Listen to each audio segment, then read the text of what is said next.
कर्मचारी पूरी जिंदगी भर किसी संस्थान में कार्य करता है और वह जब सेवानिवृत्त होता है और सेवानिवृत्ति के बाद वह जब रिटायरमेंट के बेनिफिट के लिए आवेदन करता है, ऐसे में उसके आवेदन को अस्वीकृत कर दिया जाना उसके साथ एक बहुत बड़ा अन्याय है।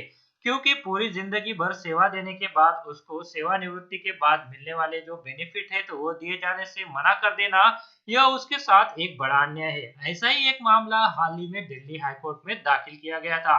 तो इस मामले के ऊपर दिल्ली हाईकोर्ट द्वारा एक बड़ा फैसला सुनाया गया है। फैसले में कहा गया है कि पेंशन का लाभ न तो सरकार और नियोक्ता की इच्छा पर मिलने वाला कोई इनाम है और न ही किसी तरह की अनुदानित राशि। यह कर्मचारी का सेवानिवृत्ति के बाद उसका हक है।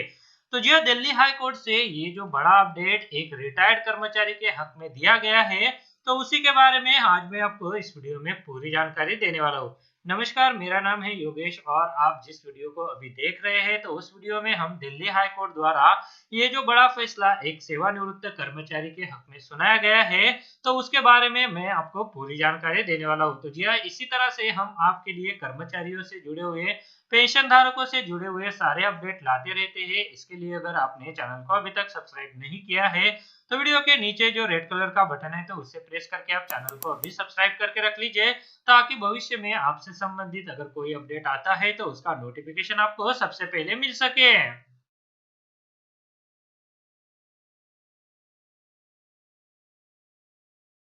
तो चलिए, हाल ही में दिल्ली हाई कोर्ट द्वारा एक सेवानिवृत्त कर्मचारी के हक में एक बड़ा फैसला सुनाते हुए कहा है कि पेंशन ना तो सरकार और नियोक्ता की इच्छे पर मिलने वाला कोई इनाम है और ना ही किसी तरह की कोई अनुदानित राशि है। तो जी हाँ, दिल्ली हाई कोर्ट द्वारा ये जो बड़ा फैसला दिया गया जिसमें कहा गया है ईपीएफ लाभ के साथ पेंशन का जो बकाया है तो उसके ऊपर 9% ब्याज सहित भुगतान किया जाए। तो जी हाँ दोस्तों, एक रिटायर्ड कर्मचारी जो पूरी जिंदगी भर किसी संस्थान में अपनी सेवा देता है और सेवा देने के बाद जब वह सेवानिवृत्त होता है और ऐसे में सेवानिवृत्ति के बाद उसको जो मिलने वाले लाभ है तो उससे इनकार किया जाता है, तो यह उसके साथ एक बहुत बड़ा अन्याय है। तो जी हाँ, ऐसा ही मामला दिल्ली हाई कोर्ट में दाखिल किया गया था। तो जी हाँ, आज के इस वीडियो में ये जो बड़ा अपडेट है तो उसके बारे में आप सभी कर्मचारियों को हम पूरी जानकारी देने वाले हैं। तो जी हाँ, हाल ही में दिल्ली हाई कोर्ट द्वारा जेएनयू के एक रिटायर्ड प्रोफेसर कुणाल चक्रवर्ती के हक में एक बड़ा फैसला सुनाया गया है। दिल्ली हाई कोर्ट ने यह जो बड़ा फैसला उनके हक में सुनाया है जिसमें कहा है कि पेंशन का लाभ न तो सरकार और नियोक्ता की इच्छा पर मिलने वाला कोई इनाम है और ना ही किसी तरह की कोई अनुदानित राशि है। दरअसल 2019 में रिटायर्ड होने के बाद प्रोफेसर कुणाल चक्रवर्ती द्वारा जेएनयू से रिटायरमेंट के जो बेनिफिट है तो वह पाने के लिए आवेदन किया गया था, पर जेएनयू द्वारा इनके आवेदन को अस्वीकृत कर दिया। दरअसल जेएनयू द्वारा बताया गया था कि 31 जुलाई 2018 को अन्य शिक्षकों के साथ एक दिन की हड़ताल में शामिल होने का आरोप था, लेकिन इसके बाद इनको कोई भी आरोप पत्र दिया गया नहीं था।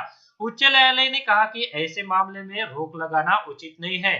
न्यायमूर्ति ज्योति सिन्हा की खंडपीठ ने यह फैसला सुनाते हुए कहा कि पेंशन और रिटायरमेंट के बाद जो मिलने वाले बेनिफिट है तो वो एक कर्मचारी का अधिकार है और यह पिछली सेवा के बदले का भुगतान होता है। न्यायालय ने यह भी कहा कि पेंशन और अन्य सुविधाएं रिटायर कर्मचारी के सामाजिक कल्याण के लिए होती है, जो उसने अपने जीवन भर के सुनहरे दिनों के नियमित समय पर काम करते हुए कमाई गई राशि है। इसके साथ ही दिल्ली उच्च न्यायालय ने जेएनयू को 4 सप्ताह के भीतर प्रोफेसर कुणाल चक्रवर्ती को भविष्य निधि सहित सभी अन्य वित्तीय सुविधाओं का भुगतान करने का आदेश दिया। इसके साथ ही दिल्ली उच्च न्यायालय ने सेवानिवृत्ति के दिन से जो रकम बनती है तो उस पर 9% ब्याज देने का भी आदेश जेएनयू को दिया है। अदालत ने अपने फैसले में रिटायर्ड कर्मचारी को मिलने वाली पेंशन और अन्य सुविधाएं का अधिकार होता है ऐसा भी कहा है। दिल्ली उच्च न्यायालय ने अपने फैसले में कहा कि याचिकाकर्ता के खिलाफ न तो कोई अनुशासनात्मक कार्रवाई लंबित है और न ही इन्हें किसी तरह से निलंबित किया गया है। उच्च न्यायालय ने कहा कि याचिकाकर्ता पर जेएनयू ने 31 जुलाई 2018 को अन्य शिक्षकों के साथ एक दिन की हड़ताल में शामिल होने का आरोप लगाया था। साथ ही कहा था कि जेएनयू ने सितंबर 2018 को इस मामले में प्रोफेसर चक्रवर्ती को कारण बताओ नोटिस जारी किया था, पर उनके ऊपर कोई भी आरोप पत्र नहीं दिया गया था। उच्च न्यायालय ने अपने फैसले में कहा कि ऐसे पेंशन पर रोक लगाना उचित नहीं है और इनको जो पेंशन का भुगतान है वो किया जाए। साथ ही दिल्ली उच्च न्यायालय ने यह भी स्पष्ट किया कि अगर सरकारी कर्मचारी के खिलाफ गंभीर अनुशासनात्मक कार्रवाई के आधार पर उक्त भत्ते के साथ पेंशन रोकी जा सकती है। उक्त भत्तों के साथ पेंशन रोकी जा सकती है। न्यायालय ने कहा कि जहां तक इस मामले का सवाल है, तो इसमें ऐसा कुछ भी नहीं है। इसके लिए प्रोफेसर कुणाल चक्रवर्ती को उनकी पेंशन और भविष्य निधि की रोक नहीं किया जा सकता। दिल्ली हाईकोर्ट द्वारा यह जो बड़ा फैसला एक रिटायर्ड कर्मचारी के हक में सुनाया गया है, जिससे साफ हो गया है कि सेवानिवृत्त कर्मचारी होते हैं तो उनको जो मिलने वाले लाभ है तो वह उनका अधिकार होता है। यह कोई सरकार द्वारा दिए जाने वाला या फिर उनके इच्छा के ऊपर मिलने वाला कोई इनाम नहीं है, ना ही किसी तरह की कोई अनुमोदित राशि है। तो अगर कोई रिटायर्ड कर्मचारी ऐसा ही है और उसके साथ भी ऐसा अन्याय हो रहा है, तो उनको मिलने वाले लाभों के लिए वो आवाज उठा सकते हैं। क्योंकि बहुत सारे सेवानिवृत्त कर्मचारी हैं जिनके हक में अलग अलग हाईकोर्ट द्वारा फैसले दिए गए हैं, और जो मिलने वाले बेनिफिट है तो वो भुगतान करने के आदेश भी दे दिए गए हैं।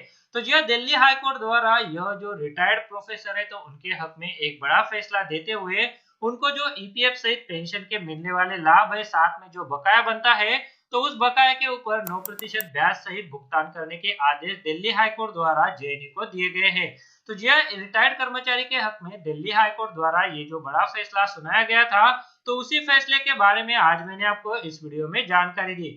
तो जी हाँ, दिल्ली हाईकोर्ट द्वारा यह जो बड़ा फैसला प्रोफेसर कुणाल चक्रवर्ती जी के हक में सुनाया गया था, तो उसी फैसले के बारे में अभी मैंने आपको इस वीडियो में जानकारी दी। इससे साबित हो गया है कि कर्मचारियों को मिलने वाले जो रिटायरमेंट के बाद लाभ है, तो वो उनका हक है। क्योंकि ऐसे ही बहुत सारे मामले अलग अलग हाईकोर्ट में दाखिल किए गए थे, और अलग अलग हाईकोर्ट द्वारा यह जो मामले हैं तो इनके ऊपर जो फैसले दिए गए हैं, तो वो कर्मचारियों के हक में ही दिए गए हैं। तो जी हाँ, रिटायरमेंट के बाद अगर किसी कर्मचारी के साथ ऐसा अन्याय हो रहा है, तो वो भी अपने बेनिफिट पाने के लिए आवाज उठा सकता है। तो जी हाँ, आज के इस वीडियो में ये जो बड़ा अपडेट निकल कर आया था, तो उसके बारे में अभी मैंने आपको इस वीडियो में पूरी जानकारी दी। वीडियो में दी गई जानकारी अच्छी लगी तो वीडियो को लाइक जरूर कीजिएगा, और इस जानकारी को आप ज्यादा से ज्यादा कर्मचारियों के साथ शेयर कीजिए, ताकि इस फैसले के बारे में सभी को पता चल सके। और इसी तरह के अपडेट जानने के लिए अगर आपने इस चैनल को अभी तक सब्सक्राइब नहीं किया है, तो वीडियो के नीचे एक रेड कलर का बटन है, उसे प्रेस करके आप चैनल को अभी सब्सक्राइब करके रख लीजिए, ताकि भविष्य में आपसे संबंधित जो भी अपडेट आता है तो उसका नोटिफिकेशन आपको सबसे पहले मिल सके। अगर आप शेयर मार्केट में इन्वेस्ट करना चाहते हैं, तो इसके लिए आपको एक ट्रेडिंग अकाउंट की जरूरत पड़ती है। ट्रेडिंग अकाउंट ओपन करने के लिए वीडियो के डिस्क्रिप्शन में मैंने आपके लिए एक लिंक देके रखा है।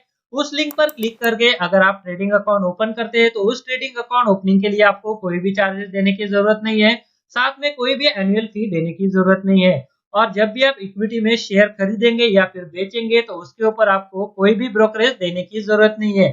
अगर मान लीजिए आपने 100 रुपए का कोई शेयर खरीदा और उसे 150 रुपए में बेच दिया, तो जो 50 रुपए का फायदा होगा तो वो सीधे आपकी जेब में जाएगा।